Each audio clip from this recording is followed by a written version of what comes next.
Once again, my name is Mars Licciardi with MarsGuitar.com, and today we are going to talk about bending notes. There are some videos online about bending notes, and I'm just going to give you guys a couple simple concepts of how to bend notes in key. Of course, you know, guitars in theory are a little out of tune. Regardless of how in tune your guitar is, there's the infamous G string, which every guitar player always talks about as the arch nemesis of being in tune. But ultimately, a guitar is not 100% in tune. In order for a guitar to sound like a guitar, it has to be like ever so slightly out of tune. But today, we're going to talk about bending notes in key. And that's kind of a thing that I think takes a little bit of skill and understanding to create. And I'm just going to give you a couple simple ideas and different ways to look at bending simple notes. Okay, so here we go. So A minor pentatonic. I'm going to take a really simple A minor scale. So the one thing I will show you, because everyone knows that scale, but we're gonna bend the third note. We're gonna bend the third string, I should say. So for instance, I'm gonna take one note. Right here is our D that you know and love, and we're gonna bend our D in that scale. Okay, so for instance, our D, we need to bend our D to an E is a whole step bend. So a great way to check your work is to simply get this note, this D note. So I'm bending this D to this E, and I'm testing it with the fretted notes. So once again, and there you have that. See, that's that D, it's a whole step bend. And let's see how that note matches, this bended note matches this fretted note. That's within the key. So that E note is within this A minor pentatonic scale. Now let's bend a note, let's bend a blue note. For instance,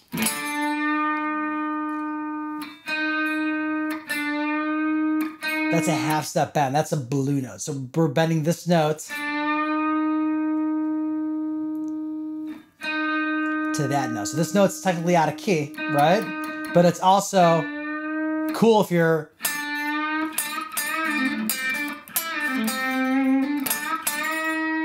that's our blue note. That's our fourth that we're bending to the half step in between. So that's the D to D sharp bend, aka blue note, also known as the tritone, which is 3 whole steps up from the tonic note.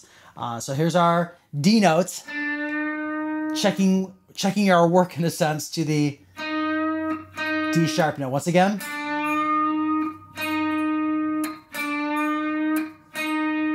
bending our blue note. There it goes. So that note's technically out of key. Now a jazzer, or even, I mean, everybody does this though too. I'm not going to just say jazzers do this, but you know, a lot of times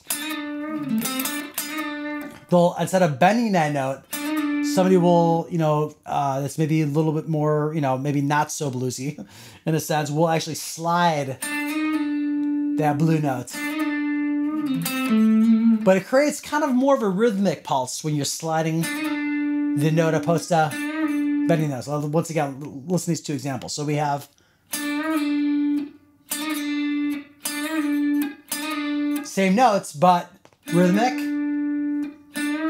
a little more smoother, a little more melodic. Of course, there are different approaches. There's, like I said, more rhythmic with sliding the actual note, a little more melodic in a sense with bending the notes. Okay, so that's one. That's 2, actually, I should say.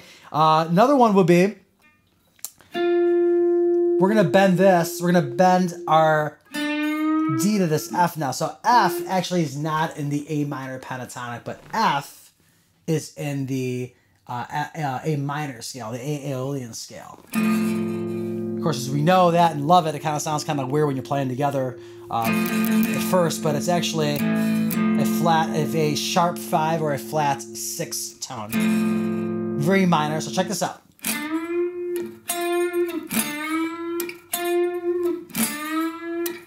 Once again, bending this D to this F, it's 1.5 steps up.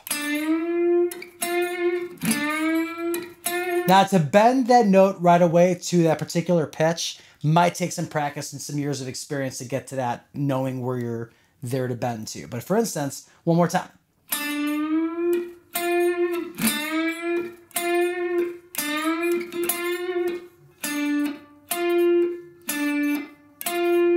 So there's your D to your F. Now we're going to go D to F, but we're going to bend 1.5 steps up one more time.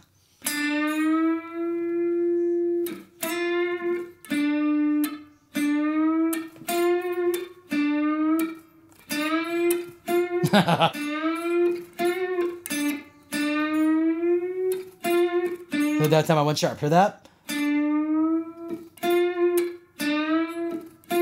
Now I'm going to do one more, which is kind of like, you know, of course, as kids, we all learn Led Zeppelin solos, and this is a very common thing for Jimmy Page. So, really common thing too is going way high to your bend. Okay, so you got your D, and we're going to bend all the way up to G. Okay, that is, if you count, it's 2.5 step bend.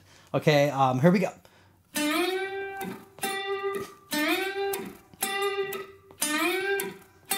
So what I'm doing now is I'm getting this D and bending it all the way to this 12th fret note. You know, of course, common in blues, common in rock and roll, but that bend that we all learned from Jimmy Page as a kid.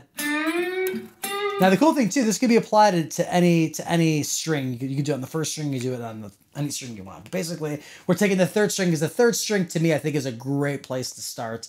Also, it's in the middle. Of course, you have 2 strings that are higher, and then you have a couple strings that are still lower.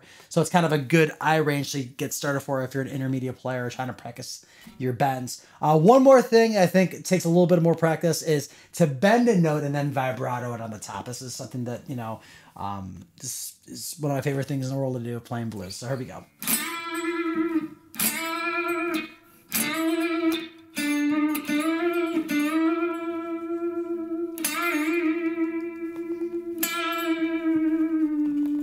Because you can let it go down too. But so bending and vibrato, another part of the equation. But something I want to share with you guys is learning how to bend in the proper key, making sure those notes sound in tune and in key. Once again, my name is Mars Licciardi with MarsGuitar.com. Thanks for your time and take care. Bye-bye.